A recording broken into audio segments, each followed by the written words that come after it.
Welcome to the School of Batman, a podcast where we ask academics to help Batman fight crime using their research. I'm your host, Chris George, amateur scientist and professional Batman enthusiast. And in today's episode, we'll be discussing Killer Croc's Rampage. We're pleased to be joined by Suze Kundu, who has a BSc in chemistry, MSc in analytical chemistry, and a PhD in material chemistry from UCL. She's currently a postdoc and teaching fellow at the University of Surrey.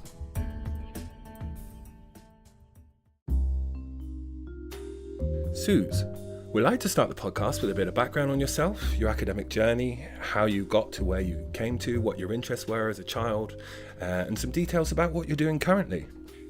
So I think I've always been a scientist and a bit of an engineer. It started off at quite a young age where I had quite a destructive curiosity, I think it's fair to say. I remember as soon as I was tall enough to reach my dad's turntable, I was fascinated by how these big flat records could make music, and this tiny needle that would weave around them could produce this sound. So I decided to try and take it apart to find out how it worked. Turns out they're quite expensive, so I still remember the very silent journey to the very specialist shop to go and get that replaced. But luckily that didn't stop me. I kind of carried on investigating things. Things like Barbie. I wanted to know how Barbie worked, so I'd pull her apart to try and find out. So we'd end up with a head in one room and an arm in another room. But luckily for the British public, I didn't turn that curiosity into a career in medicine. I turned it into a career in material science. So that's what I do now. And could you define material science for us? Because I know the words, but I'm not actually sure what it means as a job. Material science is the science of all the stuff around us, absolutely everything around us, whether it's the clothes that we wear or the chair that I'm sat on now or the electronics in the mic that I'm speaking into.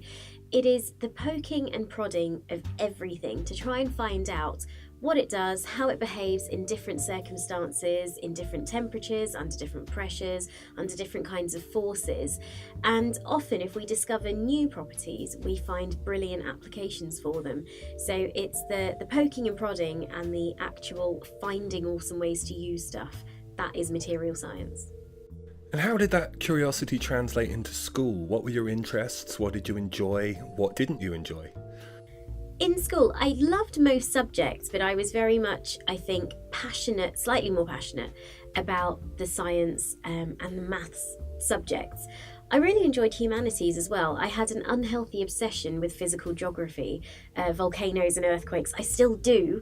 My mum really didn't want me to do that as a degree because I think she just thought, nope, field trips where I have to worry, that's not happening. I remember when she first visited me in the lab though, and that slightly frightened her as well. I was never very good at English, or so my English teacher always reminded me, which I think is quite funny because I remember her name was Mrs. Sharp, you never forget, do you? And she always said, oh, Suze, you'll never write for a living. It turns out I now write for Forbes magazine, so, sucks to be you, Mrs. Sharp. But anyway, but it was mostly the science and the maths that I really loved.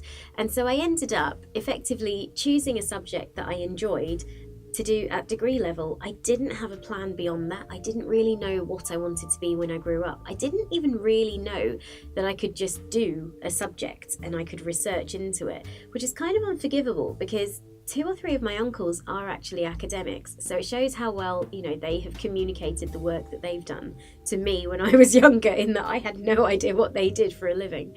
So I ended up doing chemistry and it sort of carried on from there. You're a teaching fellow at University of Surrey. What's a teaching fellow? A teaching fellow is an academic role, but where a lecturer will have more of a focus on research than teaching, a teaching fellow has more of a focus on teaching than research. And we also have the scope to do research into teaching. So I'm not just doing the research on the material science that I do, but I'm also looking into engineering education and social science at the moment as well. I have a lot of teaching to do too, which is great because I love it. I love the interaction with the students. And I also do what's sort of an extra job on the side in my mythical spare time, which is lots of public engagement work as well. And what comes under the banner of public engagement work? Public engagement could be anything. In my particular case, it means schools lectures, it means public lectures, it means annoying stand-up comedy, it means science writing, it means talking to lovely people like you about some of the work I do and the fun ways that we can actually put that into context that people find interesting. I think we have a responsibility as researchers to communicate with the public. I remember Sir Mark Walpole once saying, and I quote this all the time, but it's such a good quote, that science isn't finished until it's communicated. And I think a lot of science in the past has been done and been published and been put on a shelf somewhere. And so there are real issues, I think, within the profession that I work in that publishing itself is not open. There is a big push for, scientific publishing and published work to be available to all, to not be stuck behind paywalls, to not be sort of subscription led.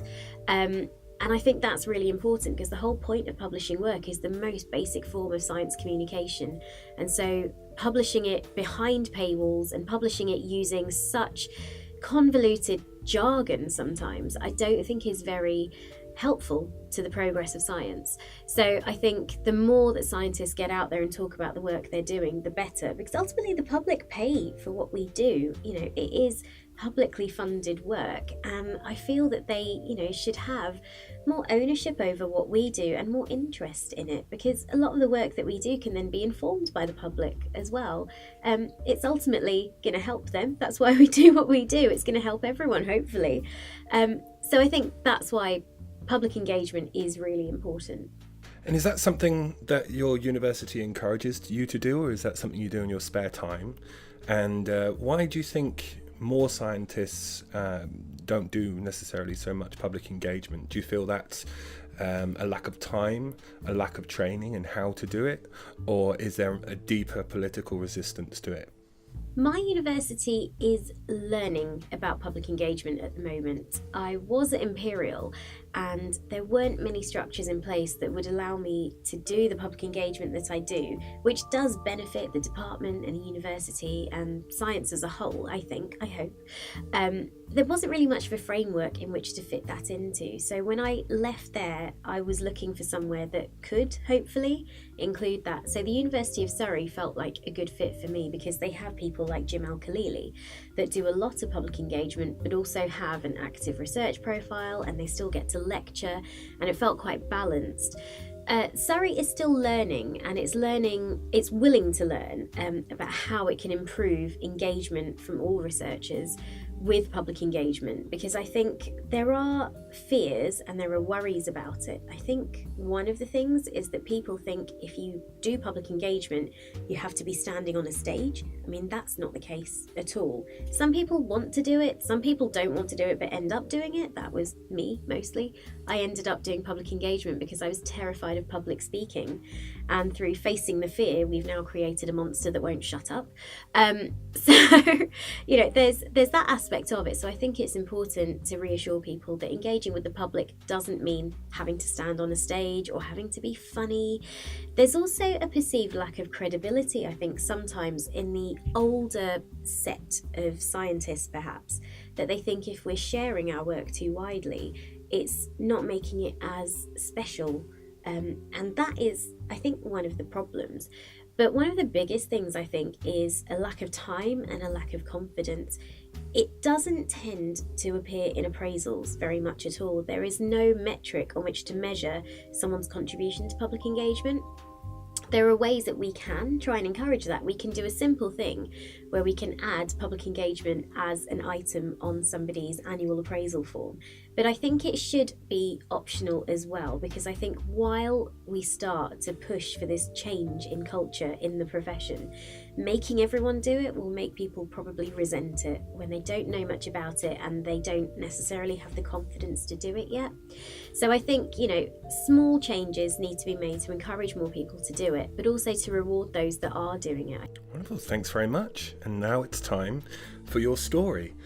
So which Batman actor have you chosen to represent your Batman, and why? Surprisingly, I have gone for Batman in Batman vs Superman. Now, I know that Ben Affleck, after a certain time, we didn't think he should ever be trusted in a suit ever again. But he did redeem himself, I feel, in Batman vs Superman. I know people may not love the movie, but I think in terms of material science, that is the Batman for me, because there could be so much tech packed into that exoframe suit that it just has to be that one. Great choice.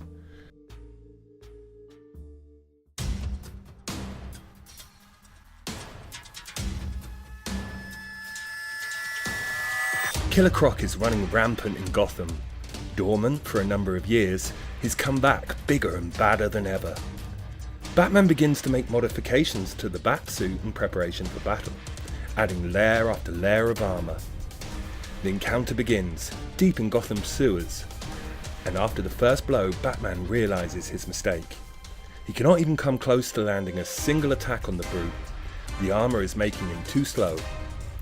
After an all too brief scuffle, Killer Croc escapes, and Batman is left bruised, returning to the Batcave in search of fresh ideas.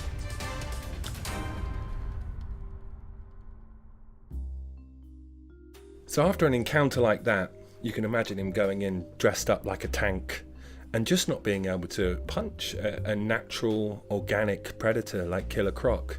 What kind of ideas could your research have to help Batman in this situation?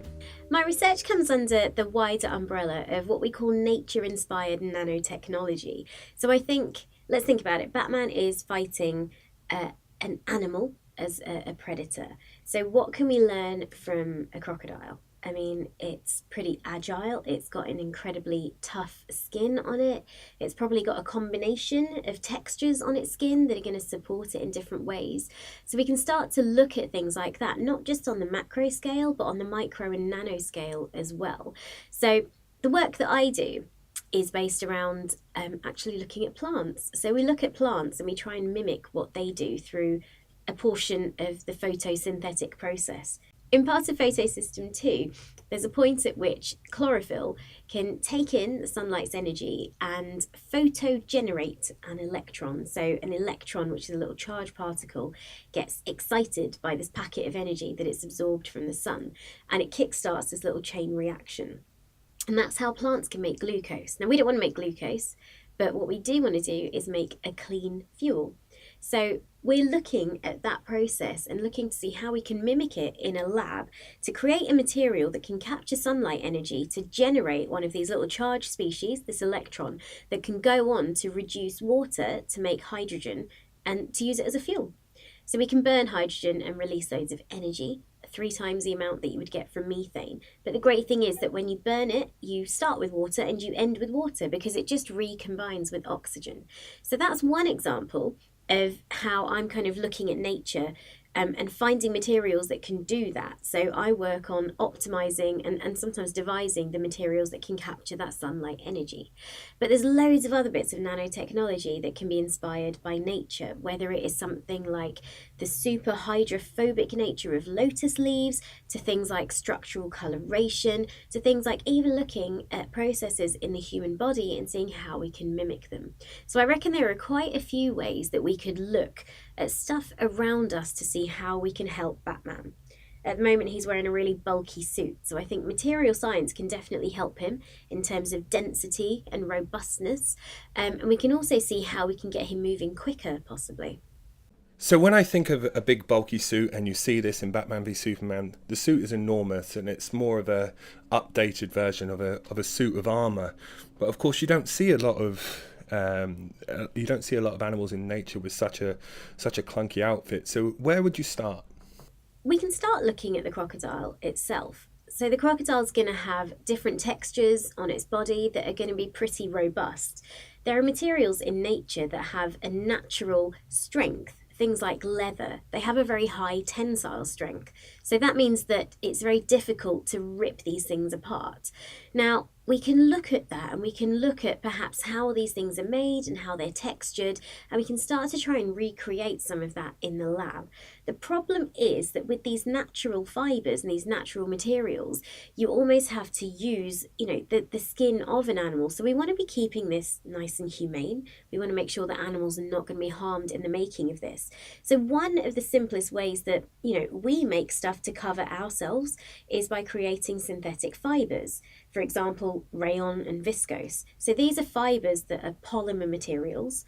Now, they're these long chain molecules that can be woven into fibres, that can be then woven into fabrics. So we can wear them as clothes, but we know that we can basically tailor a lot of those fabrics to have the kinds of properties that we need, whether we want them to be waterproof, whether we want them to be breathable, whether we want them to be incredibly tough. But there is a really cool area of the same kind of material science that can produce fibres that are so strong they can stop a bullet. So this could be one way that we can start to create something really robust to protect Batman from any kind of nicks or scratches that he's going to get from this Killer Croc. One thing that I really love about material science is the ability to stumble across things entirely by accident. And one lady did that while she was working at a company called DuPont. Her name is Stephanie Kwolek, and she came across this really weird gloopy material that she was going to spin into some fibres. She really pushed the spinner to spin these fibres, and he didn't want to because he said, no, that's just going to block my machine up. I don't want anything to do with that stuff. But she pushed and pushed, and she got these fibres made, and it turns out that they had this really high tensile strength, so they're really difficult to rip apart. What she had invented was Kevlar. So Kevlar is the material that's woven together and used in bulletproof vests. It's used in lots of other things as well. You use it to reinforce tyres. You can use it in safety kits. So you can have elbow patches and knee patches that stop you from grazing your knee when you fall off your skateboard and stuff. But by creating Kevlar as a material, it's bulletproof, but it's really, really light, and it can't be ripped and torn very easily, so it can be kind of stab proof as well. So we can start to incorporate this into Batman's exoskeleton or his exo frame. So it's going to be really light. It's not going to be as bulky as heavy armor that might be made of metal, and that should go some way to protecting him, but also meaning that he can move around a little bit more easily. So when you're talking about these things of looking to the natural world, is it a case of you do investigations maybe into, you look at particular animals or things and say, how does that work? I remember a brilliant story about some problems they were having with the bullet train in Japan and how they changed the cone of it based on a natural design to help with resistance. Or, like you say, do you come across things more by accident? It's the process of coming up with the new fibers or new materials, which I'm really struggling to understand how you would go about that.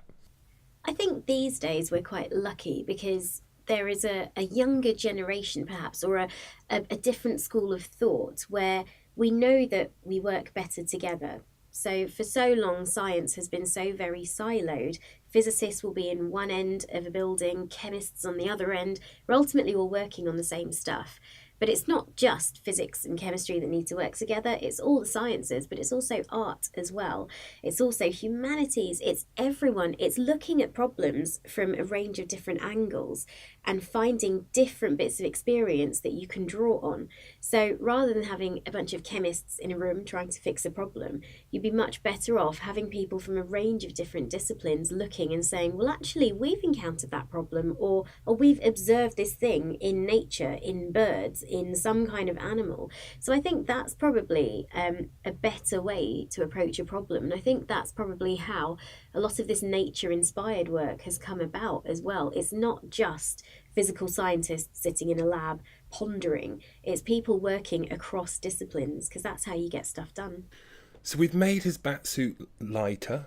We've made his Batsuit stronger to attack. Is there anything else we can do a little bit more active? Is there anything we can do to give him more strength or more speed? Anything like that? Yeah, there's a really interesting area of research that's kind of looking at muscle, animal muscle, and it's looking to imitate it. So it's an area called, it is artificial muscle. And the way that it goes about, so human muscle, when you think about it, when you contract your muscles for the purposes of the podcast, I am doing actions as I'm explaining this. This doesn't help you at all. But when you contract a muscle, you have these fibers that are kind of ratcheting together against one another. So effectively, it's getting shorter. And then when, another muscle pulls them apart again, they elongate back to the way that they were and they're ready to contract again. What we're trying to do as material scientists, as nanotechnologists, is try and mimic this, but using carbon fibre. So carbon fibres are sort of woven bits of carbon nanotubes. And a carbon nanotube is like a nano straw. So it's a hollow tube and it can be filled with things. So one of the ways that they're trying to do this is by filling carbon nanotubes with paraffin, which is the stuff that wax candles are made of. Now, when you heat paraffin up, it expands. So if you have filled quite a flexible straw with this paraffin, when you heat it up, it will expand kind of sideways. And in doing so, it pulls the ends of the carbon nanotube closer together. So it shortens the length of this fibre, effectively working like a muscle. It's very much like a muscle fibre. So if you can start to then incorporate these into larger fibres, into what looks like artificial tissue, these panels of tissue can be applied to certain joints and things to increase mobility. So the great thing about this is that they react, I think it's 200 times faster than human muscle, and you only need a tiny bit of heat or something like a small electric current, if they're made slightly differently with different materials, to activate these things. So you're getting 200 times the kind of reaction that you would get from human muscle, but in something that's artificial. And so something like this could be applied to the joints of this Batsuit to give enhanced mobility, to allow Batman to move faster, to run faster, to move quicker, and just to give him a little bit more agility. The great thing about this, though, is that this kind of technology is being incorporated in things like prosthetics at the moment. So at the moment, prosthetics kind of work on a sort of balance system. And what we're trying to do then is incorporate some of this to enhance mobility for people and to enhance, hopefully, their quality of life as well. That's incredible. So you say you only need a little electrical signal. Like, how small would you use? Like an outboard kind of microprocessor, or could that be part of brain signals? Is that the ultimate aim, so it could be controlled by thought, this kind of muscle flexing? Yeah, I guess ultimately, I mean, our muscle control is carried out through neurons, so neurons carrying these messages, but it is kind of these tiny, almost electrical impulses crossing synapses that makes all of this happen. So when you're thinking about electrical charge, you can think about, potential differences and things. So it's sort of incorporating the chemistry and the physics and creating something that's mimicking biology. That's really cool. So this Batsuit's starting to look pretty special. So he's going to be resistant to cuts. It's going to enable him to move at the speed that's going to enable him to fight how he wants. He's got some extra strength. But those hits from Killer Croc are still going to be really, really big hits. Is there anything we can do with material science in that area to help maybe disperse or absorb some of those impacts? Definitely, and I think one of my favourite school experiments is one way to potentially solve the problem. If you've ever played with a mixture of corn flour and water, you'll know that you'll get to a weird consistency where what should be a liquid starts to behave like a solid if you hit it very hard or if you try and move a spoon through it very quickly. It's because it's sort of like the naughty teenager of the material world, because it's a non-Newtonian material, so it disobeys the normal laws of physics and mechanics, which are what's known as Newtonian mechanics, named after the guy with the hair, Isaac Newton. So one way that we can try and incorporate that into a suit is to have a non-Newtonian material embedded within the suit.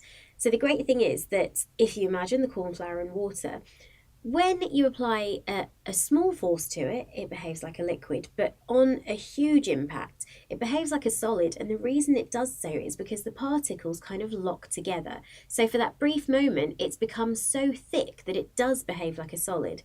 But because the particles have locked together, it means that energy can spread across them through that material very, very quickly. And in doing so, it dissipates the energy of impact. So you can start to incorporate something like this into the suit. Now, the problem is corn flour is going to be sloshing about all over the place. It'll all end up kind of pooling at the bottom of his suit. So that's not ideal. But what you can do is incorporate these nanomaterials into things like foams and fibres, so that you can then have panels of this going all the way across the suit so that he can be protected from any huge impact and not actually feel it too much. So with all those modifications, I think we feel pretty comfortable that Batman can take Killer Croc on in complete confidence. So that's all for now. Thanks for listening. Thanks to Suze for joining us. Thanks for having me. It's been great. If you'd like to discuss your research on a future episode, email us at info@figshare.com.